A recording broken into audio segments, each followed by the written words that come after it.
On a des jeunes qui sont autant des jeunes diplômés que des jeunes non diplômés, des jeunes issus des quartiers prioritaires que des jeunes issus de banlieues un peu plus aisées. Les jeunes ont entre 16 et 25 ans, jusqu'à 30 ans pour des personnes en situation de handicap. Et l'idée, c'est qu'ils travaillent par équipe sur des projets de solidarité.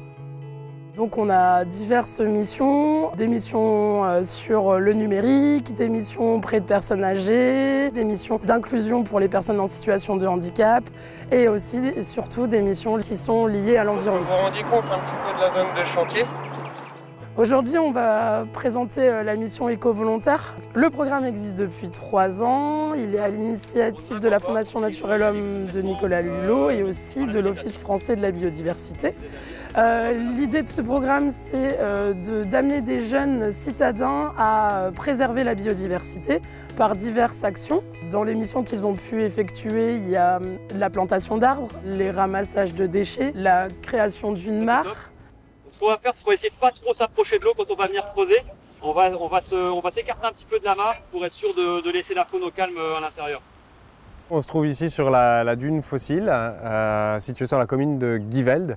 Elle porte son nom fossile parce que c'est une dune qui a été complètement dépourvue de son calcaire, qui était en fait la plus ancienne des dunes auparavant. Et c'est une dune qui est vraiment classée aussi en Natura 2000, qui est protégée en fait au niveau européen.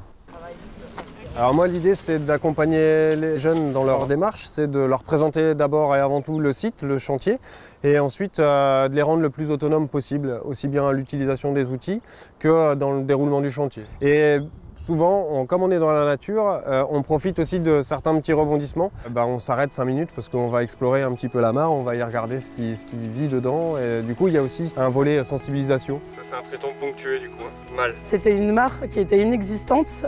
Les volontaires en 2016 ont recréé la mare. Aujourd'hui, on a une espèce de crapaud qui est le crapaud calamite, qui était en voie de disparition et qui est en fait une espèce très connue sur notre territoire. Et là, on a des pontes et on a des crapauds qui sont de retour. Et c'est hyper bénéfique de voir que le petit travail de fourmi qu'ils peuvent effectuer a vraiment des répercussions par la suite. Et là, ils viennent de recreuser un autre morceau de mare. Et là, il y a directement la nappe qui est ressortie et l'eau qui a jailli. Donc, enfin, voilà, il y a vraiment tout ça. Et après, pour les jeunes, le travail en équipe, tous me disent c'est hyper intéressant, ça m'a appris beaucoup de choses sur moi. Savoir maintenant s'approprier les choses et de faire par soi-même, je pense que c'est hyper important pour les jeunes.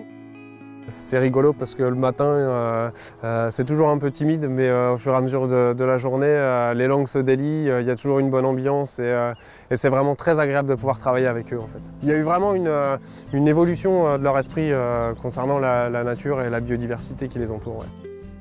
Je me cherchais un petit peu et j'ai voulu travailler directement au milieu avec le terrain et savoir du coup si c'était vraiment quelque chose qui me plaisait et pouvoir concrétiser un peu et appuyer mon envie de travailler dans l'environnement.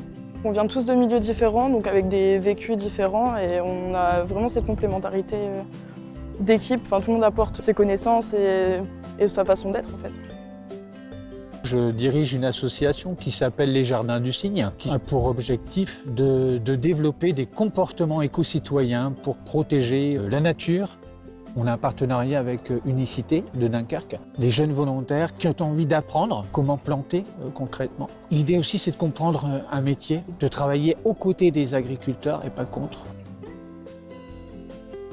Là, on est en train de dégager les bords de la mare pour que les crapauds puissent ensuite retourner dedans tranquillement. Je trouve ça important aussi d'en parler autour de soi parce que c'est pas toujours un sujet auquel tout le monde s'intéresse. Moi, la première, je ne m'y connaissais pas du tout en environnement et j'ai fait ça tout à fait dans une démarche d'apprentissage et de découverte et de voir que ça s'accomplit, que ça avance et qu'on ne fait pas ça pour rien, c'est vraiment satisfaisant en fait. On est dans une situation où 5-6 jeunes vont s'impliquer pour restaurer le milieu naturel, pour permettre à des espèces de se développer, de ne pas disparaître. Ça permet en même temps aux jeunes d'apprendre et de se positionner concrètement pour la protection de la nature. Moi, je pense que c'est à travers des actions d'entraide et de solidarité, de complémentarité qu'on va pouvoir arriver à de grandes choses.